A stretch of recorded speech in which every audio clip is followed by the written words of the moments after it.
Don Roley here with a video blog about martial arts internet culture. You can't stay too long on the internet if you're active in martial arts without running across the "you don't dare face me in person" defensive tactic used by many incompetents and frauds. Well, I'm from Colorado.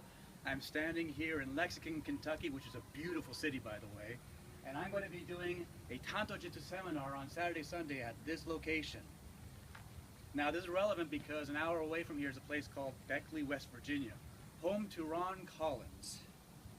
Now, Ron Collins is not only an incompetent fraud, but he's a pedophile. He lusts after little girls. Some of us don't like him because we know what he did with a 13-year-old that sent him behind bars. We know how years later after he got out, he stalked her to her work, threatened her life and the lives of her families, and then assaulted her. We know about the arrest for child pornography.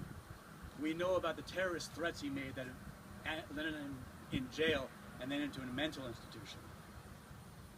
Now, Ron, of course, being Ron, has made a lot of noise over the years about facing me.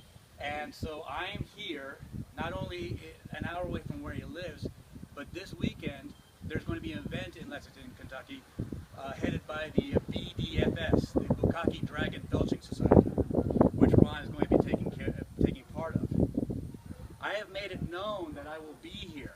We are 16 minutes, according to MapQuest, from the event. And I have let him know that he can show up and challenge me if he wants. We will not call the cops if he wants to challenge me. Making this public challenge, he has evidence that he is not trespassing or stalking. He is invited to come and make a challenge. He has made excuses after excuses after excuses. One person even, he keeps continuously called a coward because this guy is over 50 years old, and he said, "No, I'm not going to show up here and let you guys, call the cops on me. It has to be above board. It has to be legal. So only a sanctioned mixed martial arts event will Ron show up to." And this guy, over 50, having health issues, was looking at thousands of dollars of medical exams just to be able to get into the ring. So the more it looked like this guy couldn't do it realistically, the more Ron was saying, "You coward, set up a mixed martial arts event. I'll be there. You won't set it up because you're a coward to me. You don't want to get into the ring with me." Well, last weekend, the guy managed to find a place that would waive everything on November 19th that would allow Ron and him to get into the ring and go at it. At which point, of course, Ron completely reneged and said, no, Lexington, Kentucky. It's got to be in Lexington, Kentucky, and it's got to be in the street. It's not going to be here. It's not going to be at the BDFS event. It's got to be neutral ground. He won't say where this neutral ground is. Supposedly, we have to find him and then attack him on the street, which basically means we're going to jail. Now, the upshot of this is that basically Ron is admitting in a way that he can't keep his critics away from him by fear of his skills.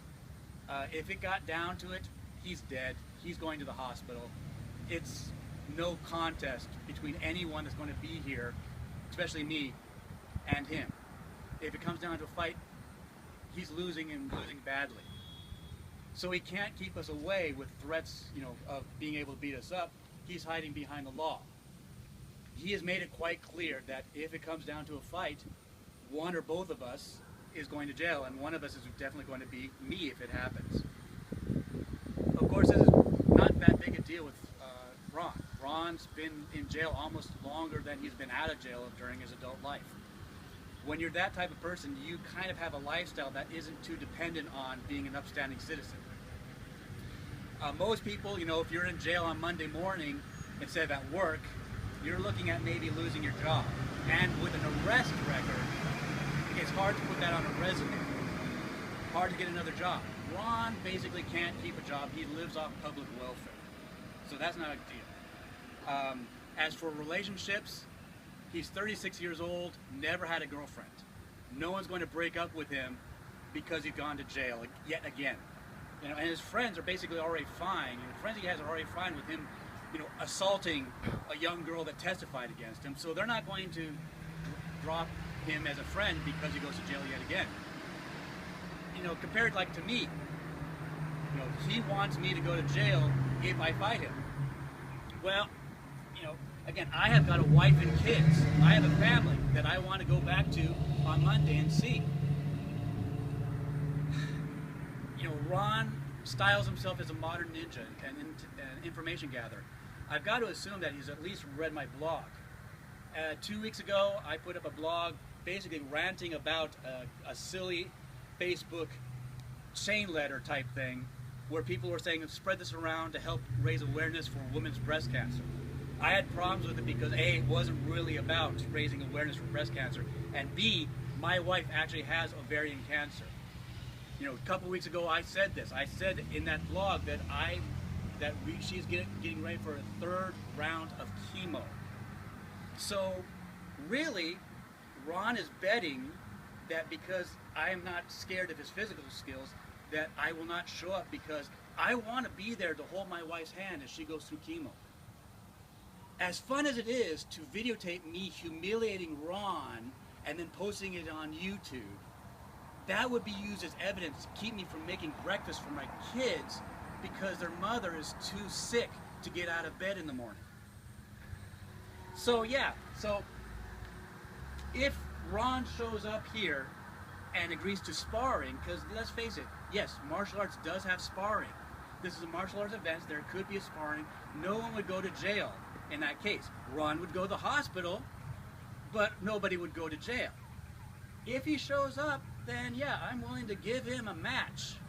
You know, if he wants a challenge, the only conditions are, it's only going to be him, it's only going to be me, there's going to be no weapons, and people jump in to make sure that as soon as somebody gets a serious wound that will send them to the hospital, everything's over. Everything's going to be videotaped. You bet on it. It's going to be put up on YouTube for all eternity. If Ron shows up, but he won't. This is the thing that you have to understand about internet martial arts culture. Those most vocal about facing people and calling them cowards because they will not fly from Oregon to Georgia to tell something to somebody's face are the least likely to actually step out and put their ass on the line. So remember that when you see that kind of silliness and those kind of challenges on the internet. People do it as a defensive mechanism, not as an actual thing. If they were really serious, they would probably buy a plane ticket from Georgia to Oregon to basically confront the person themselves. They're not doing that, they don't have an interest in it. So don't fall to the silliness. Use Ron Collins, the pedophile, as an example of why people will not do this.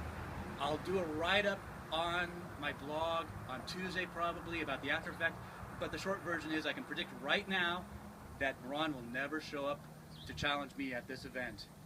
Stay safe, folks.